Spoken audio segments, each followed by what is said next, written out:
Hello, I'm James Cridland, the radio futurologist, and this is Radioland, my international radio trends newsletter for October the 27th, 2025, Emergencies and Weekends. And this was a shorter than usual and later than usual newsletter for this week. We're one of 75,000 households who lost power in a big storm last night, with at least one house being blown over and plenty of trees falling into cars and onto roads. We're still some of 25,000 households who still don't have power more than 15 hours later. When the power goes down round here, the cell phone coverage also virtually disappears, partially because the cell sites lose power, but also partially because what's left is hideously oversubscribed. Without any internet or power, and after realising that the torches I bought 9 years ago are nowhere to be found, I've ordered some more, I sat down by candlelight and tuned in to ABC Radio Brisbane. But because it happened on a late Sunday afternoon, by the time I started listening, it was a networked show called by the announcer National Evenings, and the 8 p.m. ABC News Bulletin was also national, and no mention of the 75,000 households who could have been doing like I was. And that's, by the way, 187,000 people. It was a shame not to have heard any local programming on Sunday night on the ABC, given the number of people affected. The difficulty, I guess, is that it's a major operation to reconfigure the network to allow local programming for Brisbane, especially if you're broadcasting to 2.3 million people and only a tenth of those are affected. Particularly, nobody expected this storm, especially its ferocity. So I understand why there wasn't any local content, but I do wonder how many other people like me assumed there'd be something on the radio, and what happens if we don't deliver local information for when it's needed the most, even if it is a Sunday evening. By the way, I'm recording this later, and we didn't have power for 58 hours. This morning, when I was on a drive to find a power cable from the car to save my freezer's contents, I listened to ABC Radio Brisbane. Was the warm and friendly experience I was expecting, with plenty of information about what was going on, then the 8 a.m. news, and then we were all treated to AM, a fierce networked news programme from Nipaluna, Hobart, with no local information. AM started with a raw and unpleasant report covering a story about children and abuse, surprisingly without any editorial warning about the level of detail we were subjected to in the report. I have shared the first 4 minutes at peak driving children to school time in the newsletter version of this podcast, and I'll warn you, it's a challenging listen. Only 10 minutes previously, Craig and Loretta were a warm, family-friendly presence, sharing experiences in last night's storm.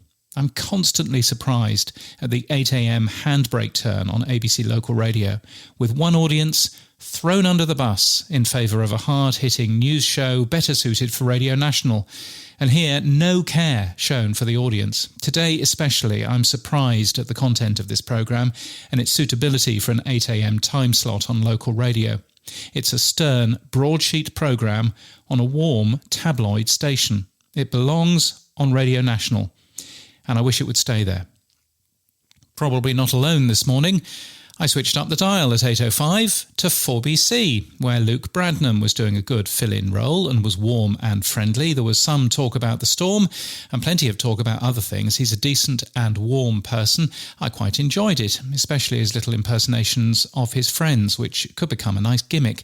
I forgot to switch back to the ABC at 8:30. Elsewhere, BBC Sounds has released its Q3 25 audience figures for its audio app. Total UK plays were up 8.5%. Audiences increased 4.3%. However, after a reorganisation leading to an incomplete international BBC audio product and a paywall in the US for BBC News, total global podcast downloads are slightly down, from 213 million to 212 million. The top three shows: Global News Podcast, 6 Minute English, and the Documentary Podcast. Confusingly, the BBC's internationally available podcasts still promote BBC Sounds, a product that was closed outside of the UK in July. Given they've all the tools to correctly geo-target those ads, I'm really surprised about how badly the BBC is doing things there. Radar, the UK audience figures also came out last week. The bit that I found interesting, and nobody's commented on it as far as I can see, although maybe they did last quarter, is that commercial radio's share of listening on AM/FM has increased by 23% year on year. Now, as far as I'm aware, the amount of choice on AM/FM has decreased. AM transmitters continue to be turned off, and FM transmitters are much more likely to be broadcasting networked national output. So I wondered what was driving those figures, and I asked in my newsletter, did anybody know? Rajar's actually contacted me, and the figures are now correct. They weren't correct a year ago. So what we're actually seeing here is a correction to some previous figures. I could bore you with all of the details, but you're probably not that interested.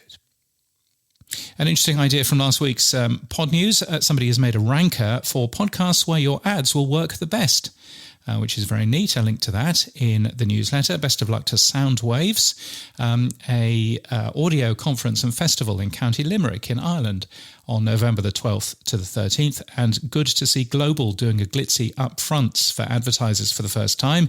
Happens all the time from podcast companies and TV networks, and it's great to see Global doing similar.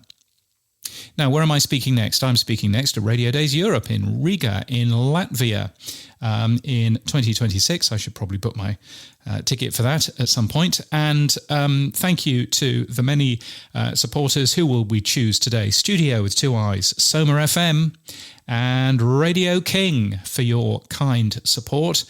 Plus personal supporters, Greg Strassel, Sam Phelps, Strassel. Should probably find out. Richard Hilton, Emma Gibbs, Jocelyn Abbey and James Masterton for being regular supporters. If you would like to support my work in any way, then you can buy me a coffee. buymeacoffee.com/James Cridland is where to do that. You can follow me on Mastodon, james@bne.social, and my website has more details about who I am and what I do and whether I can help you further. That is at james.crid.land. And until next week, thank you for listening and keep listening.